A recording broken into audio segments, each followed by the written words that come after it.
and welcome to the 6th episode of the Butler Collegian DAWGCAST, a podcast series for Butler students by Butler students. My name is Eva Hallman, Multimedia Editor of the Butler Collegian and host of the DAWGCAST. I am so happy that you are tuning in today. We have lots to cover, from club on campus, some sports, and more, all here with the Butler Collegian. So as I always mention every single time on the DAWGCAST, a lot has been happening with sports. Some new teams, it's time for their season, so we got to cover those. And plus, we have Butler men's and women's basketball, so there's a lot to cover there as well.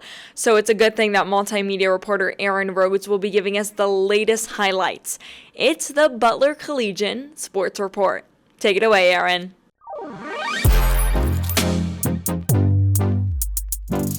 Welcome back to the Butler Collegian Sports Report. I'm multimedia reporter Aaron Rhodes. Let's kick things off with the men's basketball team, as in their last two games, they have split with a record of 1-1. They lost on the road against UConn with a score of 71-62 in a very hard-fought game.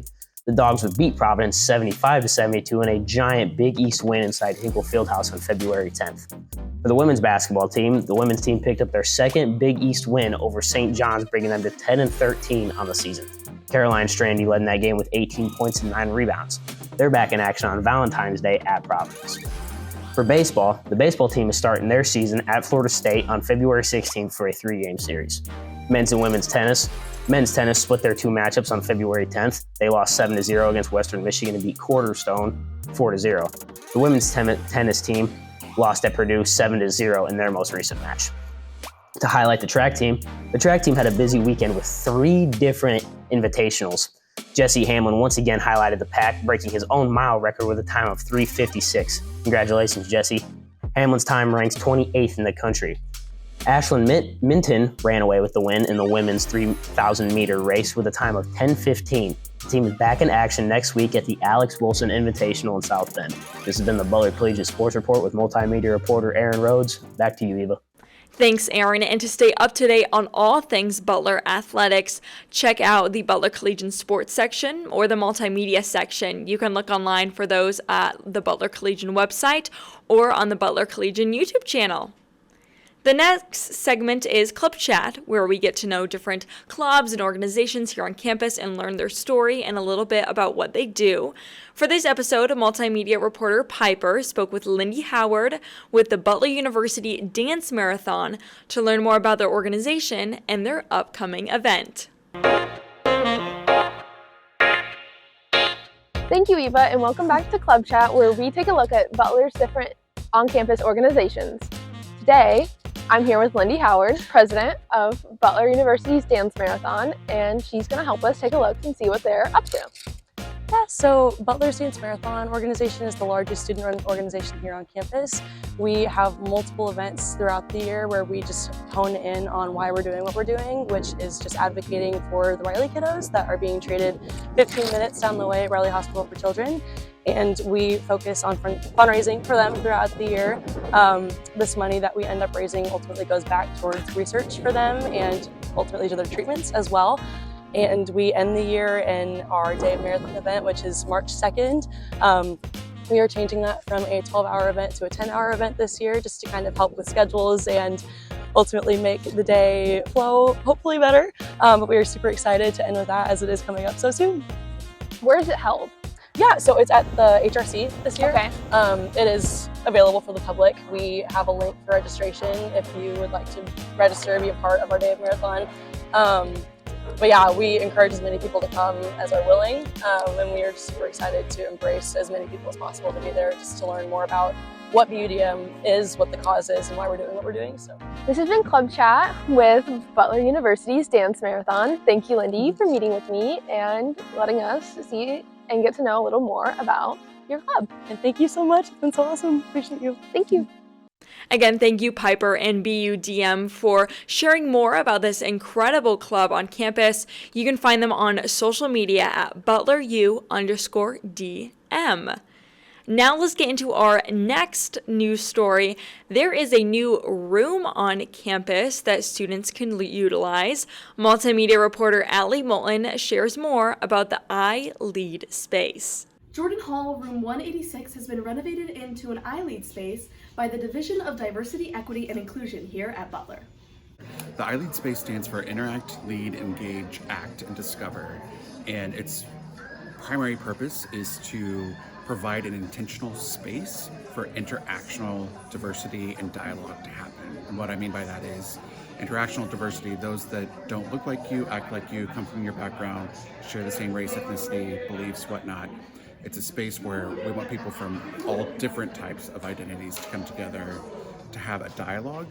The space has been recently renovated to be a much comfier place for students, and it is located on the first floor of Jordan Hall in room 186.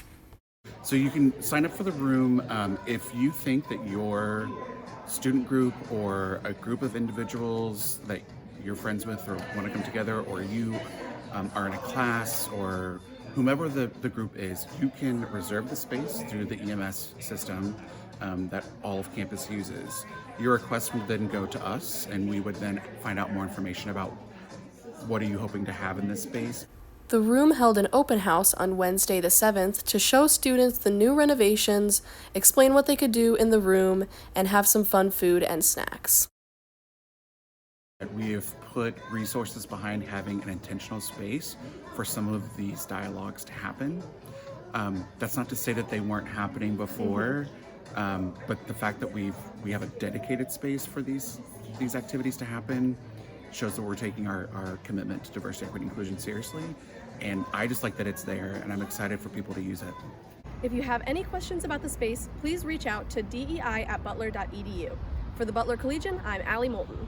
Thanks, Allie. I had no idea of this incredible space on campus right next door to us in Jordan Hall. So students, feel free to go and check that out and use that as a resources for either your clubs or organizations, or for a project that you have coming up with a group. Well, this week is jam-packed with events and activities, so it's a good thing that multimedia reporter Eliza West will be sharing the top 3 things you need to know. Thanks, Eva. Here are 3 events that Butler students should look out for in the next few days. First up, on Wednesday, February 14th, there will be a student advocacy workshop in the Office of Student Activities at 12:15. The workshop will be led by guest speaker Jules Grable, and it will help students advocate for themselves and advocate for topics that they are interested in. Something else going on this week is the Butler Ballet Midwest Dances. Make sure to stop by Schrott Center for the Arts from February 14th to the 18th to see the Butler Ballet put on their midwinter dances.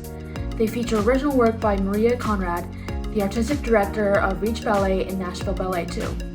Alternating shows will be the work of Butler Ballet resident choreographers. You can knock out a BCR if you need to fill one in.